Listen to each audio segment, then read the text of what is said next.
नाचता हुआ चला आया। दामा ने क्या देखा कि सामने ही सुंदर से झूले पर भगवान श्री राधा कृष्ण विराजमान थे।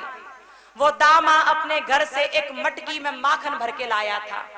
दामा ने वो माखन भगवान की ओर बढ़ाया, भगवान भोग लगाइए, आपके लिए मैं लाया हूं। भगवान ने कहा राधा रानी को, राधा पहले इसका भोग आप लगाएं, जब आप इसका भोग लगा लोगे तो ये मेरे लिए प्रसाद बन जाएगा, भोग लगा लीजिए। राधा रानी ने उसमें से माखन निकाला, भोग लगाया और फिर कृष्ण को खिलाया। इस तरह राधा कृष्ण लीला रचाते हैं गोलोक में। लेकिन ये बात दामा को नहीं सुहाई, और जब दामा को ये बात नहीं सुहाई तो दामा क्रोध में आ गया। दामा ने भगवान कृष्ण से कहा, भगवान ये राधा आपकी प्रेमिका बन बैठी है, ये कोई माता नहीं है, इन्हें हटाओ यहाँ से। भगवान कृष्ण ने कहा, दामा राधा मेरे प्राण हैं, ये साधारण नहीं, मेरे प्राण हैं, ये समझो, इनका भी भजन करो, तभी मैं तुम्हें प्राप्त होऊंगा। दामा से ये बात कही, दामा फिर भी नहीं माना। भगवान विश्राम करने के लिए चले गए। अब दामा कहने लगा कि मुझे भगवान से मिलना है, भगवान से मिलना है मुझे। दामा भगवान से मिलने के लिए भगवान के शयन कक्ष में चला गया और द्वार पर पहरेदारों को छोड़ गया कि कोई भी भीतर आने न पाए, राधा रानी भी भीतर न आने पाए। जब कह दिया तो दामा तो मिलने गया कृष्ण से, लेकिन तभी इतने में राधा रानी आ गई। कृष्ण का नाम लेते लेते द्वार खोल दिया गया, राधा रानी भीतर प्रवेश करने लगी। इतने में ही वो दामा कृष्ण भगवान से मिलकर बाहर लौट आया, क्रोध में आ गया। राधा रानी से कहने लगा, अरे श्री राधा रानी आपने ये क्या कर दिया, मैंने मना किया था कोई मत आना जब मैं प्रभु से मिलने आऊं, लेकिन आप फिर भी आ गई। राधा रानी आपने एक देवी होते हुए भी मानव जैसी लीला की है, मैं आपको श्राप देता हूं कि आप धरातल पर जाओगी और मानव लीलाएं रचाओगी। दामा ने श्राप दिया राधा रानी को जो गोलोक में रहती है। राधा रानी ने सुना और आंखों में से आंसू निकलने लगे। भगवान कृष्ण बाहर निकल आए। भगवान कृष्ण ने कहा, अरे दामा तू बावरा है क्या, तूने किसको श्राप दे दिया, मेरी राधा को? राधा के बिना मेरी जिंदगी व्यर्थ है, मेरा जीवन व्यर्थ है, तूने मेरी राधा को श्राप दे दिया। ये स्वयं लक्ष्मी है दामा, स्वयं लक्ष्मी, तूने ऐसा क्यों कर दिया दामा, क्यों कर दिया? तभी भगवान ने लीला दिखाई कि देख दामा देख, जिस राधा को साधारण समझ रहा है ना, उस राधा की वजह से संसार में सृष्टि में प्राणवायु फूक जाती है, प्राणवायु चलती है उस राधा की वजह से, और तूने राधा को श्राप दे दिया। देख, यदि तू कृष्ण कृष्ण कहता है तो एक सूखा पेड़ भी सोने का हो जाता है, तू कृष्ण कृष्ण कहता है तो सूखी नदी भी जल से भर जाती है, लेकिन यदि तू राधा राधा कहता है ना तो एक मरे हुए जीव में भी प्राण आ जाते हैं। यदि तू फिर राधा राधा कहता है तो वो जीव सुंदर नर्तन प्राप्त कर लेता है, और तू यदि हर वक्त राधे राधे कहता है तो वही जीव जो कभी मृत पड़ा था अब वही जीव देव स्वरूप प्राप्त करता है और देवलोक में प्रस्थान कर जाता है केवल राधे के नाम से। लेकिन तूने राधे को श्राप दे दिया। अच्छा नहीं किया दामा, पर अब क्या किया जाए, श्राप दिया है तो भोगना भी पड़ेगा। ये बात दामा ने सुनी, सब कुछ प्रत्यक्षतः देख लिया। अब दामा रोने लगा। भगवान बोले, दामा तूने राधे को श्राप दे दिया, लेकिन मैं भी यहाँ नहीं रहूंगा, मुझे भी जाना पड़ेगा। श्री राधा रानी से भगवान ने कहा, राधा तुम्हारे बिना एक पल नहीं रह पाऊंगा मैं यहाँ, लेकिन मजबूरी देखो मेरी कि मुझे तुमसे दूर 5 वर्ष रहना पड़ेगा। चूंकि तुम्हें अभी जाना पड़ेगा धरा धाम पर, तो तुम चली जाओ, तुम्हारे बिना रह तो नहीं पाऊंगा, लेकिन एक एक पल मैं तुम्हारा ध्यान करूंगा गोलोक में बैठकर, और राधा जब तुम 5 वर्ष की हो जाओगी तब मैं उस धरातल पर अवतार लूंगा, परेशान मत होना। राधा रानी रोने लगी और रो रो कर बोली, भगवान कैसे जाऊं, कैसे जाऊं, लेकिन अब श्राप है तो जाना तो पड़ेगा। पर भगवान याद रखना, मैं प्रण करके कहती हूँ, जब तक आप धरती पर अवतार नहीं ले लोगे तब तक मैं अपने नेत्रों को नहीं खोलूंगी, मैं किसी और को देखूंगी ही नहीं, सबसे पहले मैं आपका ही दर्शन करूंगी धरती पर। राधा रानी ने ये कह दिया। और आज वही राधा कृष्ण अब अलग अलग होने लगे। दामा भी पृथ्वी पर आ गया। भगवान ने अपने कुछ देवताओं से कहा कि तुम भी जाओ और नर लीला रचाओ, क्योंकि मैं भी आने वाला हूं, जाओ। भगवान ने देवी देवताओं को भेज दिया जो ब्रज क्षेत्र में पैदा हुए। इधर श्री राधा रानी अब भगवान के चरणों में शीश नवाकर चलने लगी पृथ्वी की ओर। वो राधा कृष्ण जिनका अनुपम प्रेम है, जो दो तन और एक प्राण है, वही राधा कृष्ण अलग होने लगे। वो गोलोक धाम से श्री राधा रानी अब धरातल पर आई, और जब धरातल पर आई तो उसी कमल में वो सवार थी, और वही कमल जाकर लग गया वृषभानु जी की कमर से। और जैसे ये लगा, उन्हें पता चल गया कि ये राधा रानी मेरी पुत्री बनकर आई हैं, मुझे इनका भरण पोषण करना है बहुत प्रेम के साथ, और जब ये बड़ी हो जाएंगी तो इन्हें भगवान कृष्ण को सौंप देना है। राधा रानी जब से प्रकट हुई बरसाने में, तब से सुंदर बधाइयां गाई जाने लगी, सुंदर नजारा दिखाई देने लगा राधा रानी के बरसाने का, बहुत सुंदर नजारा। कहते भी तो है ना, जब राधा रानी प्रकट हुई तो सब देवी देवताओं ने पुष्प वृष्टि की, सुंदरतर मंगल गीत गाए सभी ने, और हर कोई गा रहा था, लाडली अद्भुत नजारा तेरे बरसाने में है,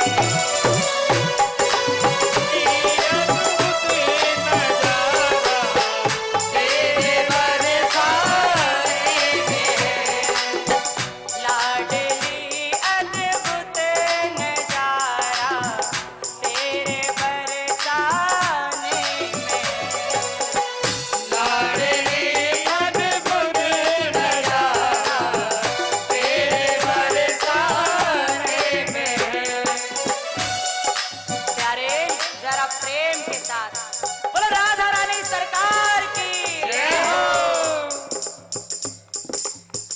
लाडली अद्भुत नजारा तेरे बरसाने में, लाडली अद्भुत नजारा तेरे बरसाने में, लाडली अद्भुत नजारा तेरे बरसाने में, लाडली अद्भुत नजारा तेरे बरसाने में, बेसहारों को सहारा, बेसहारों को सहारा तेरे बरसाने में, बेसहारों को सहारा तेरे बरसाने में, बेसहारों को सहारा तेरे बरसाने में,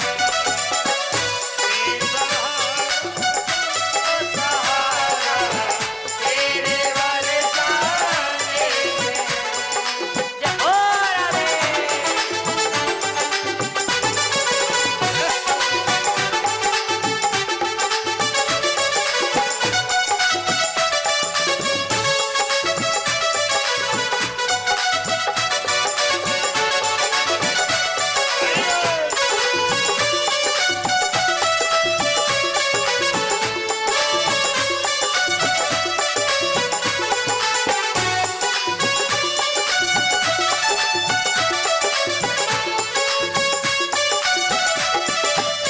ओए प्यारे, राधे राधे बोल दो तभी ब्यादा कटेगी, और राधे राधे नहीं बोलोगे तो ब्यादा नहीं कटेगी, ध्यान रखना। कहते हैं ना, राधे राधे जपने से व्याधा कट जावेगी, राधे राधे जपने से व्याधा कट जावेगी, राधे राधे जपने से व्याधा कट जावेगी, राधे राधे जपने से व्याधा कट जावेगी,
राधा अनमोल जाके श्याम है प्यारे, राधा अनमोल जाके श्याम है प्यारे, राधा अनमोल जाके श्याम है प्यारे, राधा अनमोल जाके श्याम है प्यारे, ब्रज में विराजे हैं ये बुद्धि सवारे, ब्रज में पधारे वो भी हमारे, ब्रज में विराजे हैं ये बुद्धि सवारे, ब्रज में सवारे वो भी सवारे, प्यारी प्यारी नजरों से तेरी ओर निहारेगी, प्यारी प्यारी नजरों से तेरी ओर निहारेगी,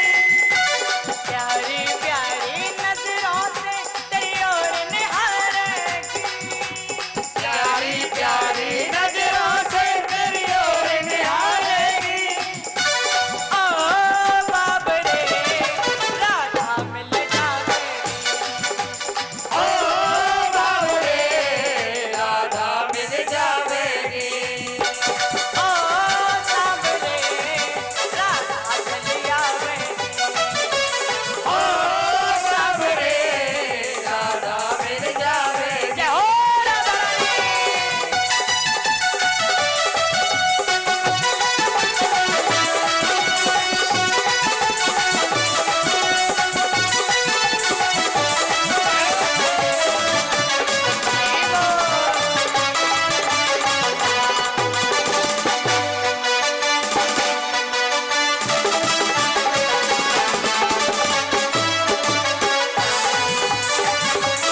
तालियों की सेवा लेते हुए सभी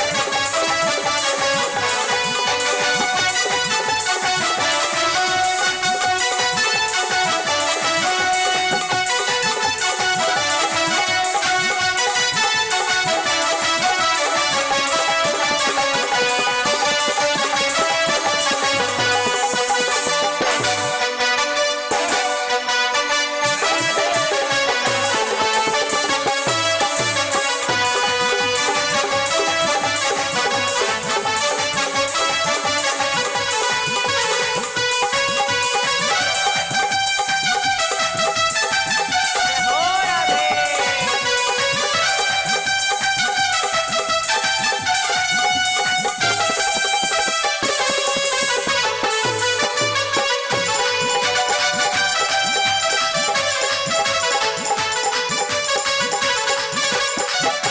राधा एक ऐसा नाम, यदि उस नाम को कोई भजता रहे, भज ले, ध्यान कर ले, तो उसे कृष्ण झट से मिल जाए। राधा एक ऐसा नाम, एक ऐसा नाम राधा जो हर प्रकार के पाप और कष्टों को मिटा दे, वो है राधा। कहते हैं कष्ट मिटाती और पाप हटाती, कष्ट मिटाती और पाप हटाती, कष्ट मिटाती और पाप हटाती, कष्ट मिटाती और पाप हटाती, दुनिया दीवानी आके गुणगान गाती, दुनिया दीवानी जाके गुणगान गाती, वो जपले इसको जपने से जिंदगी तर जावेगी, जप लो इसको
श्याम।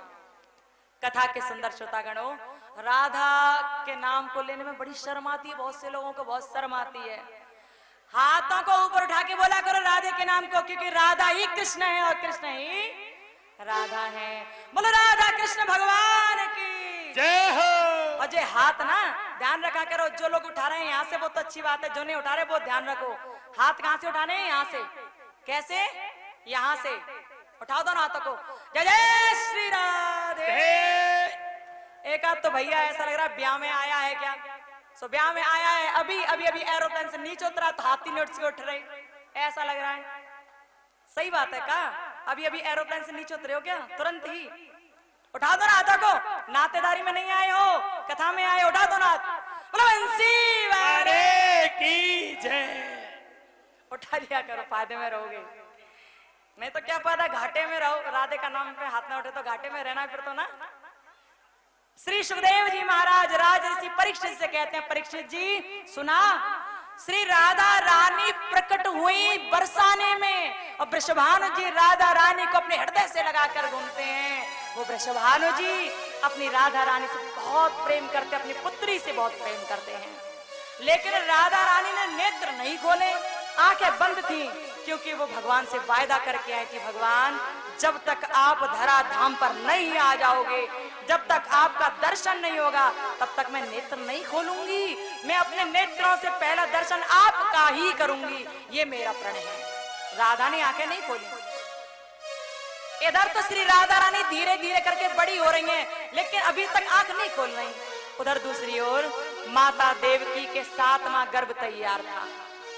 7वां गर्भ तैयार है माता देवकी के।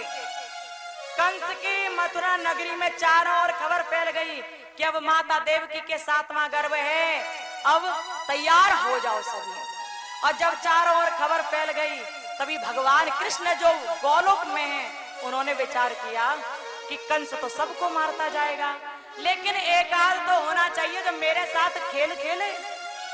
भगवान श्री कृष्ण चंद्र ने सभी योग माया को बुलाया और योग माया से कहा, योग माया आप जाइए और जाकर के माता देवकी के गर्भ में जो 7वीं संतान है ना, उसे वहां से अलग कर दीजिए। आप जाइए, माता देवकी के गर्भ में 7वीं संतान है, उसे गोकुल में रहने वाली वसुदेव जी की बड़ी पत्नी माता रोहिणी के गर्भ में प्रतिष्ठित कर दीजिए, पहुंचा दीजिए, भेज दीजिए, जाइए। योग माया ने ये बात सुनी और तभी उस योग माया ने माता देवकी के 7वें गर्भ को माता देवकी के गर्भ में से उठाकर गोकुल में रहने वाली वसुदेव जी की बड़ी पत्नी है रोहिणी, उनके गर्भ में पहुंचा दिया। वसुदेव जी की 7 पत्नियां थीं। वसुदेव जी की 7 पत्नियां थीं। पौरवी, रोहिणी, भद्रा, मदरा, इला और लोचना और देवकी, ये 7 थीं। पौरवी, रोहिणी, भद्रा, मदरा, इला, लोचना और देवकी, ये 7 पत्नियां वसुदेव की 7 पत्नियां हैं। वसुदेव जी देवकी के साथ हैं, 7 पत्नियां भी अलग हैं। तो उन्हीं बड़ी रानी के लिए कहा योग माया से भगवान ने कि माता रोहिणी के गर्भ में माता देवकी के गर्भ को प्रतिष्ठित कर दो, जाओ। योग माया ने ऐसा ही किया। माता देवकी का जो 7वां गर्भ था, उसे निकालकर वसुदेव की बड़ी पत्नी रोहिणी के गर्भ में पहुंचा दिया। और जब पहुंचा दिया तो समय आगे बढ़ा, और जब समय पूरा हुआ तो माता रोहिणी ने एक सुंदर से बालक को प्रकट किया। और जब वो बालक प्रकट हुआ तो जानते हो उस बालक का नाम क्या रखा गया? वो कोई और नहीं, वो भगवान कृष्ण के बड़े भैया कहलाए, जिन्हें हम सभी दाऊ जी महाराज के नाम से जानते हैं। बोलो दाऊ जी महाराज की जय हो। बोलो बलदेव भगवान की जय हो। वो दाऊ जी महाराज प्रकट हुए। अब समय और बढ़ रहा था, लेकिन इधर तो बलदेव हो गए, उधर राधा रानी हो गई, और इधर तीसरी ओर मथुरा नगरी का राजा कंस बहुत परेशान है। 7वां गर्भ जब योग माया ने वहां पहुंचा दिया तो मथुरा में खबर फैल गई कि 7वां गर्भ खंडित हो गया है।